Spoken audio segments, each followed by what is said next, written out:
സർക്കാർ സഹായിക്കുന്നത് എന്ത് സർക്കാർ സഹായിക്കും? ഇപ്പോൾ ഒരു സഹായം നമുക്ക് കാണാനുമില്ല.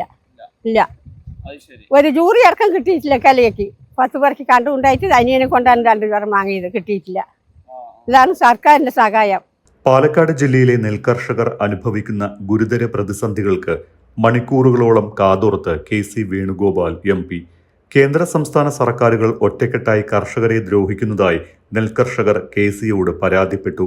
കൃഷി തുടരാൻ കഴിയാത്ത സാഹചര്യത്തിലേക്ക് കർഷകർ തള്ളപ്പെടുകയാണ് എന്നും പുതിയ തലമുറ കൃഷിയിലേക്ക് വരാത്തത് വരാനിരിക്കുന്ന ഭക്ഷ്യക്ഷാമത്തിന്റെ സൂചനയാണ് എന്നും കർഷകർ പറഞ്ഞു. കൃഷിക്കാർക്കൊപ്പം മറ്റുള്ളവരുടെ ജീവിത രീതി കൃഷിക്കാരനെയും അതിൻ്റെ ഒപ്പം കൂട്ടണമെന്ന് മാത്രമേ ആവശ്യമുള്ളൂ.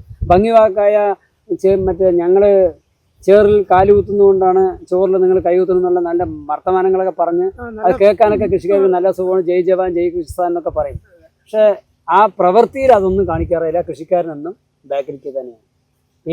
എല്ലാ കൃഷിക്കാരനെയും ഡോക്യുമെന്റും സഹകരണ മേഖലയിൽ ബാങ്കുകളിലായി ലോക്കറിലായിരിക്കും. ഒരു ഡോക്യുമെന്റ് കൃഷിക്കാരന്റെ കയ്യിലുണ്ടായിരുന്നു. പിന്നെ വന്യമൃഗശല്യം.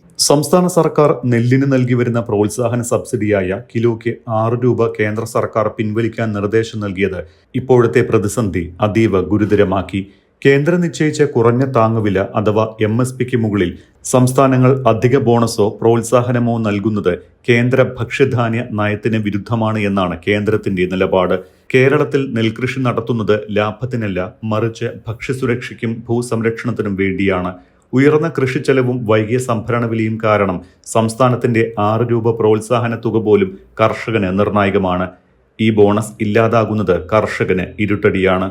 സമയത്ത് നെല്ല് സംഭരിക്കാത്തതും സംഭരിച്ച നെല്ലിന്റെ വില മാസങ്ങളോളം വൈകി നൽകുന്നതും സ്വകാര്യ മില്ലുടമകളും സർക്കാരും തമ്മിലുള്ള ഒത്തുകളിയാണ്. കൃഷി വലിയ ബാധ്യതയായി മാറിയിരിക്കുകയാണ് എന്നും കർഷകർ പറഞ്ഞു.